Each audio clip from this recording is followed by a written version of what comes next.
சைலோவுக்கு உதவ லூனாவின் மாயாஜால பயணத்தை பாரு. காடு அமைதியாக இருந்தது. லூனா மெதுவாக சைலோவை தழுவிக் கொண்டிருந்தாள். அவன் வானவில் செதில்கள் மங்கியிருந்தன. அவன் இறக்கைகள் இன்னும் பலவீனமாக இருந்தன. ஆனால் அவன் கண்கள் நம்பிக்கையுடன் மின்னின. நீ மந்திரத்தின் 3 கிறிஸ்டல்களை தேட வேண்டும், சைலோ மெதுவாகச் சொன்னான். ஒவ்வொன்றும் வானவிலின் ஒரு பகுதியை கொண்டுள்ளது. ஒளி, மகிழ்ச்சி, துணிவு. அவற்றின்றி நான் பறக்கவோ வானத்தை பாதுகாக்கவோ முடியாது. லூனா துணிச்சலுடன் தலையசைத்தாள். எனக்கு எங்கு செல்ல வேண்டும் என்று சொல்லுங்கள். கண்ணாடி குகை, ஒளி கிறிஸ்டல். லூனாவின் பயணம் மூன்ஃபல் குகைகளில் தொடங்கியது. நட்சத்திரங்களைப் போல மினுங்கும் நீர்வீழ்ச்சி கீழே மறைந்திருந்த ஒரு ரகசிய குகை. அவள் உள்ளே நுழைந்ததும் அவள் ஒளிரும் கண்ணாடி கிறிஸ்டல்களால் சூழப்பட்டிருந்தாள். ஒவ்வொரு கண்ணாடியும் அவளுடைய வேறு வேறு உருவங்களை காட்டின.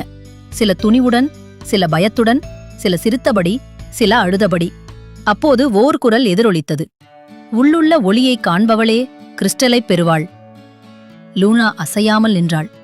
பிறகு அவளாகவே இருந்த அவளது உருவத்தை காட்டும் கண்ணாடி அருகே நடந்து சென்றாள். கனிவான சிறியவளாக இருந்தாலும் துணிச்சலுடன் நிறைந்தவளாக. அவள் அவளது பிரதிபலிப்பைக் கண்டு புன்னகைத்துக் கொண்டே மெதுவாகச் சொன்னாள், எனக்கு என்னைப் பற்றி நம்பிக்கையுண்டு. திடீரென அந்த கண்ணாடி மெதுவாக பிளந்தது. சிறிய சூரியனைப் போல ஒளிரும் வெண்மையான கிறிஸ்டலை வெளிப்படுத்தியது. அந்த ஒளி கிறிஸ்டல் அவளுடையதாகிவிட்டது. அடுத்த எபிசோடில் த லாஃபிங் புல்வெளிக்கு லூனாவின் மாயாஜால பயணத்தை பார்ப்போம். Crystal of Joy.